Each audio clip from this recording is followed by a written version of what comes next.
Well, I never thought I'd be DIYing a curtain rod, but here I am. These windows here, they butt together in the corners. And you could do two separate rods, but they're going to hit each other in the corner. I mean, you could raise one rod or lower the other, but that's not going to look right. So you really need one rod that's in the shape of an L that would run across both windows.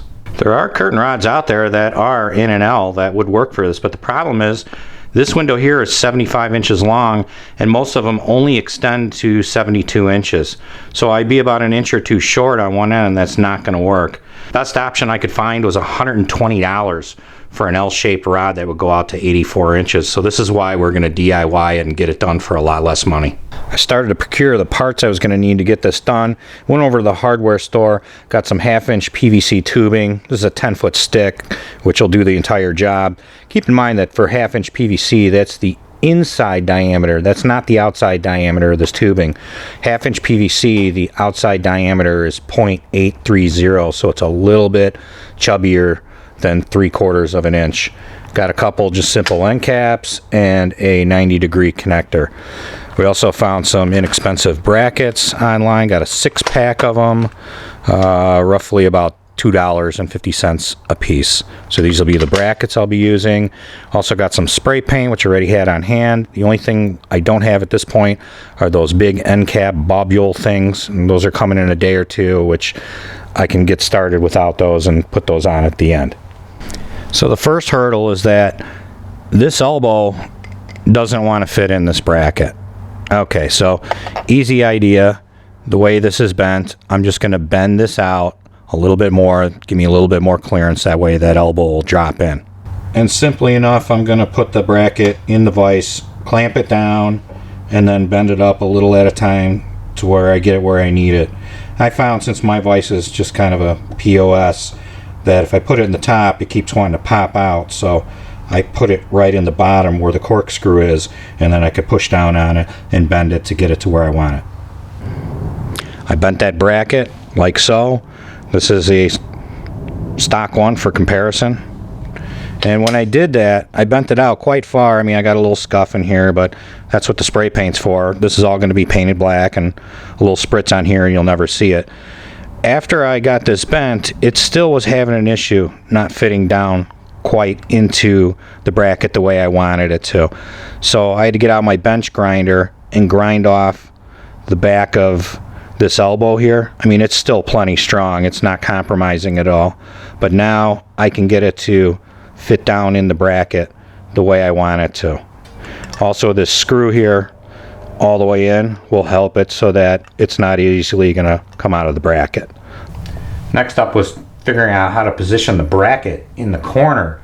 This is why if you had two individual rods, you can't really do it because the brackets would hit each other. So I know I'm going to have an L rod.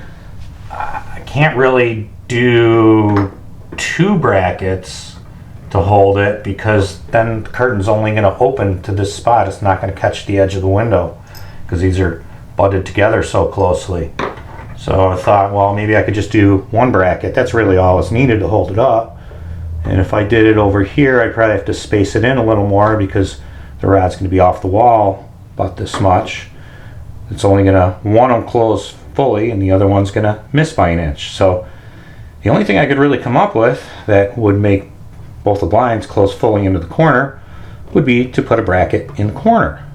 But you put a bracket in the corner, makes it a little difficult to mount to.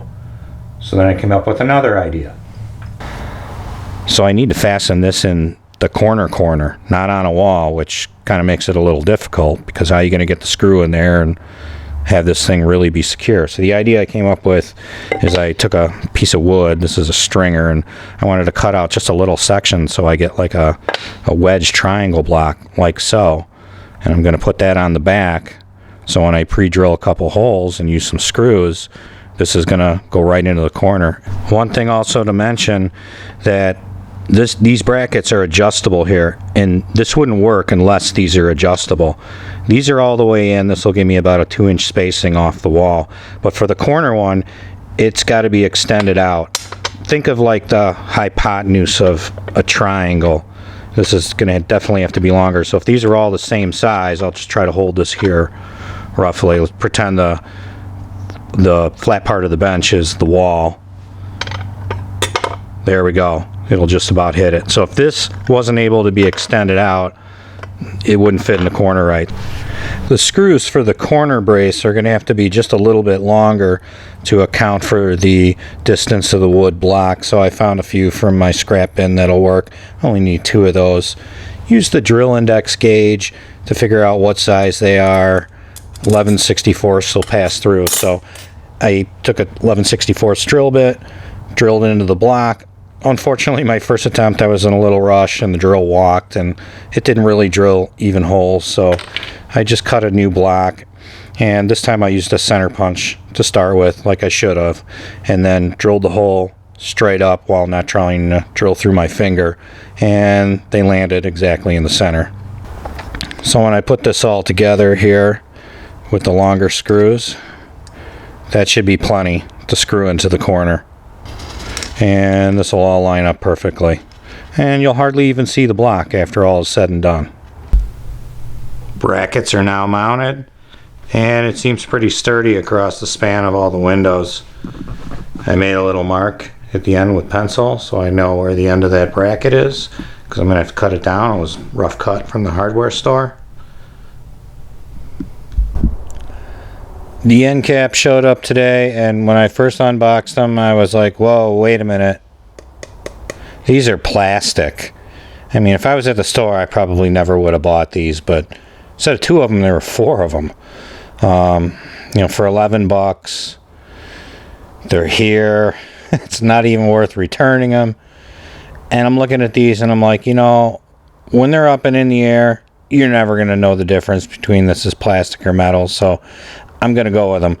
And I wanted to get these first because I wanted to see how I was going to mount them to the PVC. I figured I was going to have to use some kind of threaded rod and an insert, but these don't have that. These kind of got this large opening, which I found the cap fits pretty much in there really nice and snug. It just sticks out a little bit. I'll probably use my grinder and just grind that off so it's flush, but you know, with a little bit of glue, that'll be right in there.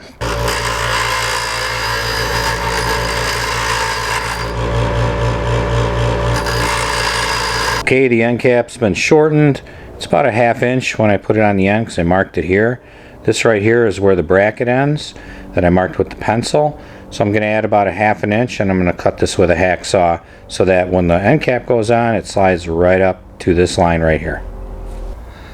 So here I am in the garage sanding my pole. Just enough to rough up the surface a little bit here so the paint's going to stick a lot better and won't chip off. Now it's time to paint. The caps, I just want to cover the edge just in case there's any white showing. Kind of like that. Some light coats to start with. I'll probably give this 2 coats. So just want to lightly dust it the first time, come back with a heavier coat the second time. So I'm not looking for 100% coverage here.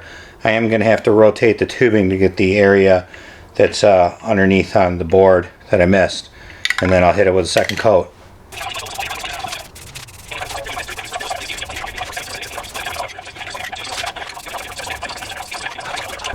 I'm painting the PVC with this. It's Krylon satin black. I'm going to use my glue gun, glue the end cap for the PVC into the end cap for the curtain rod. Paint's now dried, and I've reassembled the rod, hung the curtains, and everything's in place. The ends surprisingly fool you into thinking they're metal, although they're not, they're plastic. And same thing with the rod. When you're doing the satin black, it'll look just like it's metal. So all in, this project cost me out of pocket about $38. That was $16 for the ends, $11 for the PVC, and $11 for the brackets. I still have 2 brackets and 2 ends left over, so I could make another curtain rod for another window. Theoretically, I only used about $25 of the parts I bought. Let me know how you think I did in the comments. Hope this inspires you to do your own projects. And as always, thanks for watching.